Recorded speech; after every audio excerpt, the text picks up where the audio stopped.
And here we are in this moment, right now, this delicious, delectable, fantastic, amazing, magical, miraculous moment, which is always right now. Welcome, Petek. Blessings to you. Thank you for being here. It's been a long time since my last Facebook Live video. And this must be the perfect moment to be here again. Welcome, Anya. There's a natural ebb and flow to life. I was just talking to somebody and they were talking about how they're not feeling social and not wanting to connect with people.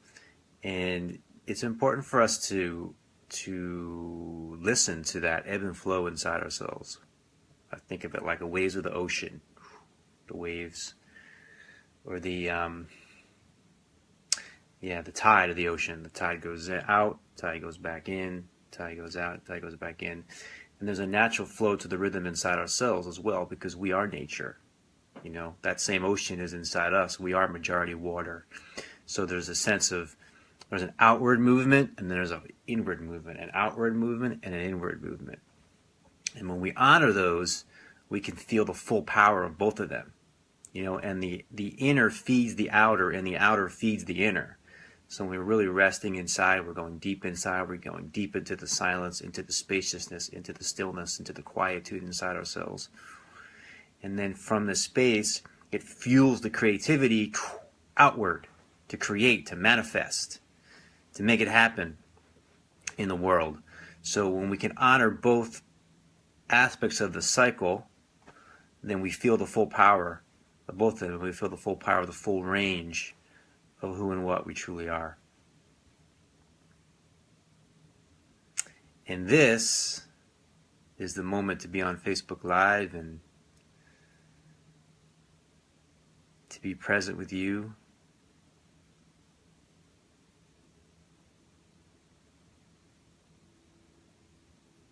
And to connect and to rest in the depth of the stillness, the silence that's here, which is also alive, which also has a certain sense of passion, has an inspiration, has a magnetic energy to it.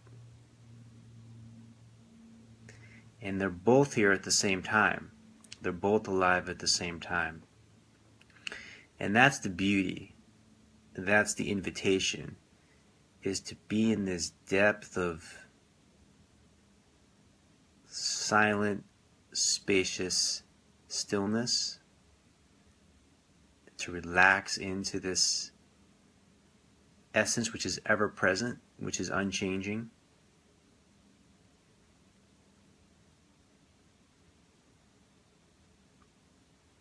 Which nothing needs to be any different than it is.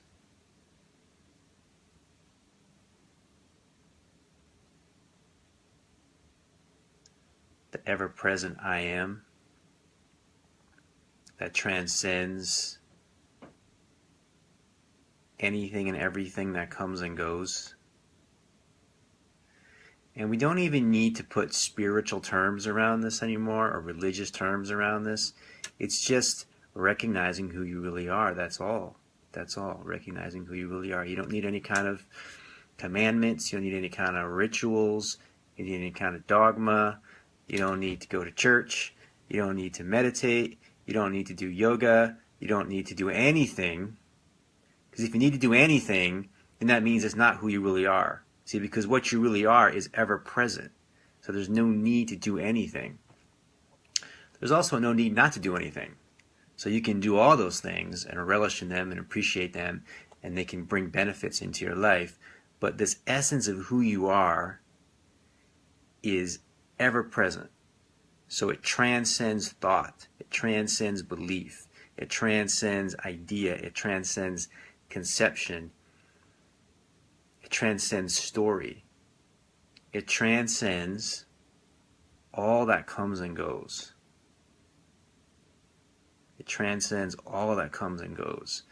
So this moment, if you're tuning in right now, this moment can be the moment that blows you open to the infinite. Every moment can be a moment that blows you open to the infinite. But the moment you're blown to the infinite is always right now.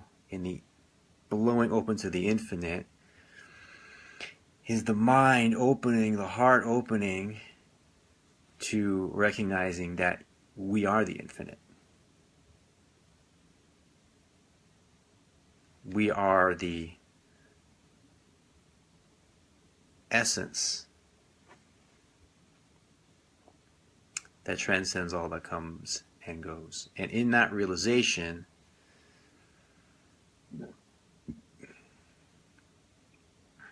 there's a tremendous liberation, there's a tremendous freedom, there's a tremendous peace, there's a tremendous sense of unconditional love. We can go more deeply into that, but there's an unconditional love for whatever arises, because we're not attached and identified to what arises in the way we were before, when we were attached and identified with the ego. Then there was a place of positionality and a place of resistance to anything that was in opposition to that positionality. But now we transcend that, so there's the ability to love whatever arises. Again, there doesn't need to be any kind of religious, spiritual connotation about this. This is just the way it is. This is just the way it is. To be in love with this moment comes naturally when you recognize and realize who you really are, that transcends the identification and attachment to the story of an illusionary separate self that we also call the ego. Now, when you rest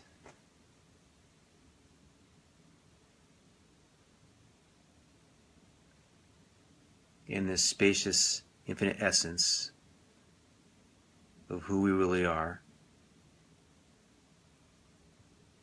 that transcends thought, that transcends experience,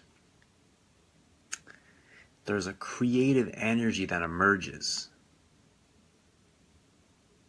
in the world of experience, in the world of thought, in the world of story, in the world of time and space. There's a fire that emerges. There's a tremendous sense of inspiration, attentiveness, engagement. So there's a sense of being deeply relaxed and at ease and unattached to anything that's of this world. And at the same time,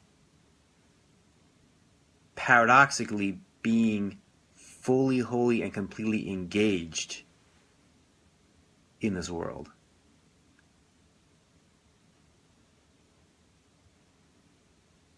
With all of your being. And now, to be fully, completely, and wholly engaged in this world means to be fully, wholly, and completely engaged in this moment. Because this moment is all there is. This moment is the entirety of the universe. It lies here and now.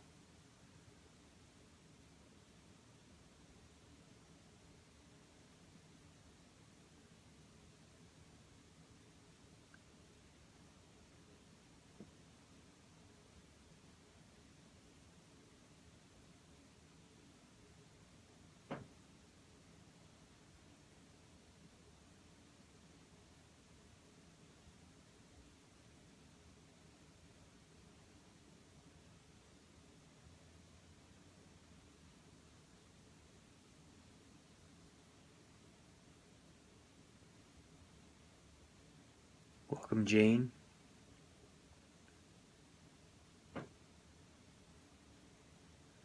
So when we rest in this essence of who we are, there's a fulfillment in being. There's a fulfillment in being. The fulfillment of being.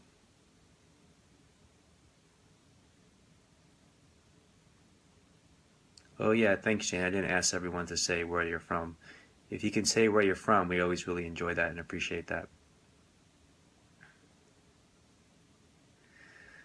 So the fulfillment is in being itself.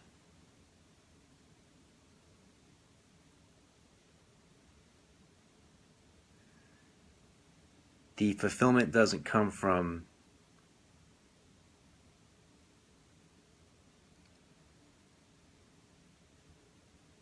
any temporary passing conditions.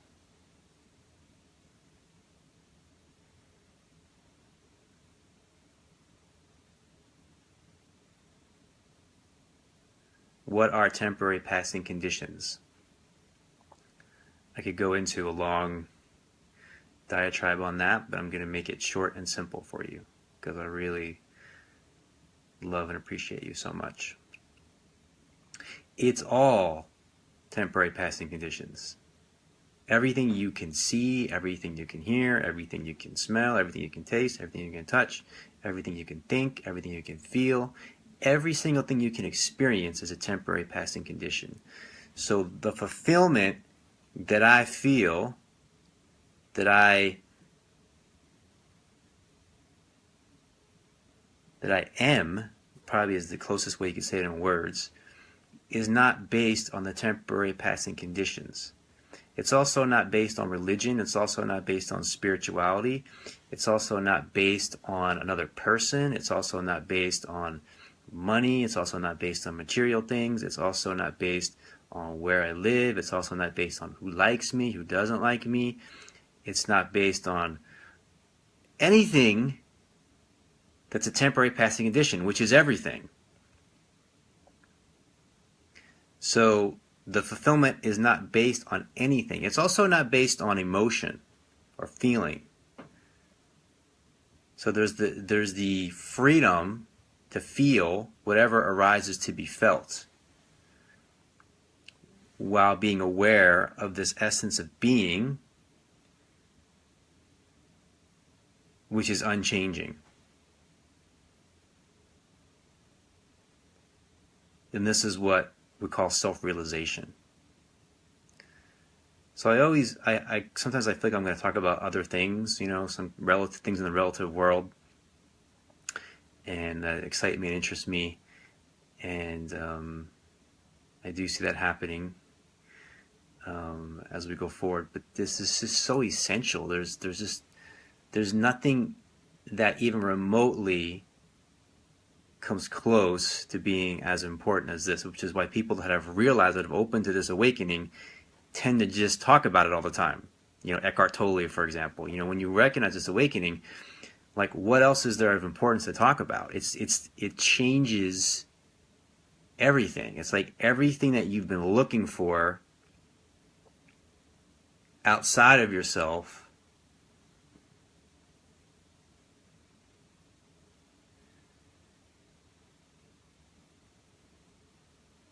you recognize to be who and what you truly are.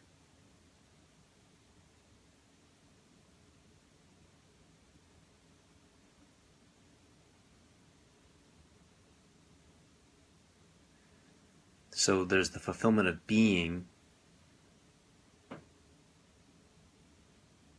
and that fulfillment of being is here and now. So as we rest in the fulfillment of being as we are,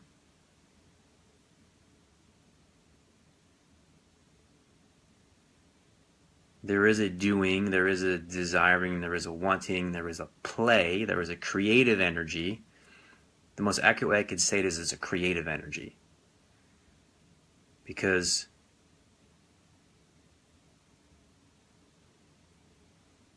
the world of form is moving, and there's a creative energy that's moving it. And the more we become awake, and the more we become present, the more we become intelligent, the more we are co-creative.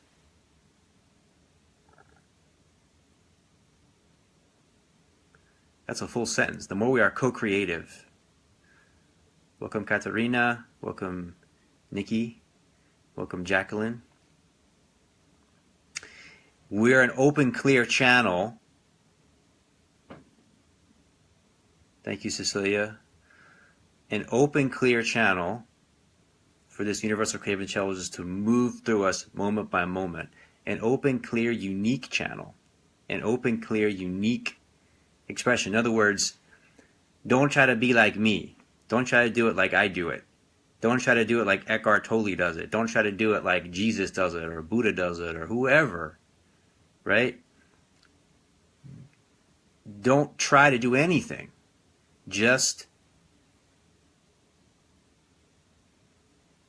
rest in the fulfillment of being, and then you become a clear channel for a unique expression that you are to move through you moment by moment. And even you don't know, even I don't know what I'm going to say next, what I'm going to do next, what direction to go next. It's absolute and complete humility. It's absolute and complete total surrender, if you want to use that word.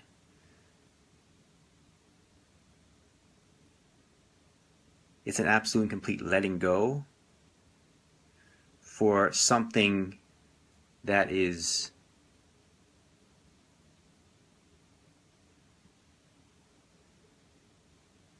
profound, magical, and miraculous to move through you. So I've been saying you don't have to. It has nothing to do with religion. It has nothing to do with spirituality. And at the same time, everything that I'm saying is what all of those human beings throughout history had a sense of and a feel for and were attempting to point to. So everyone's been trying to point to the exact same thing in different ways, through different cultures, through different words, through different terminology. But there's this one universal truth that transcends all of that, and you are that universal truth, and I am that universal truth, and we are that universal truth.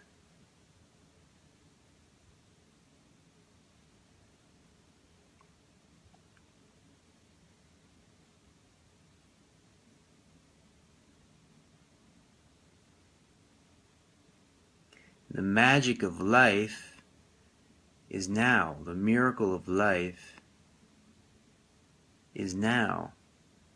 The beauty of life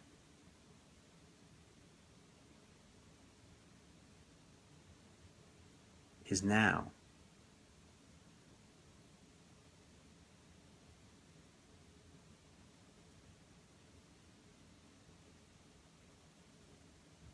Always right now. So we're resting in the fulfillment of being.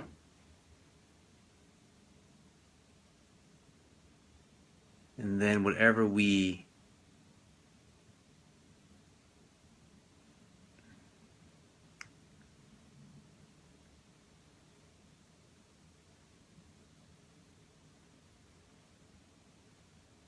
encounter, we encounter with a sense of gratitude.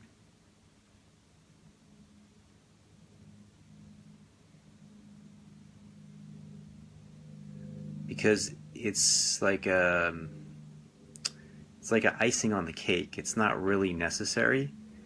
We're not dependent upon it. We don't need it.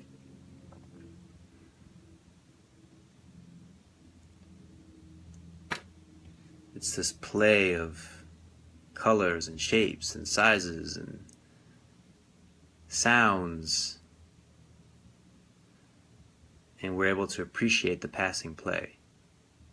You know, it's like infinite reflections of the one divine infinite light. What is that one divine infinite light? We are.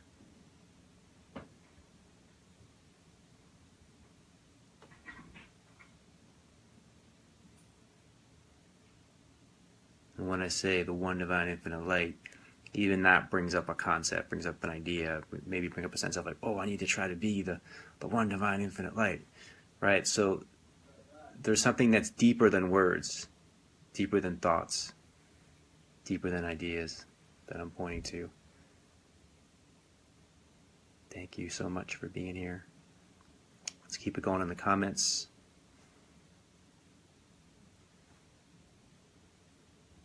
See you in the next now.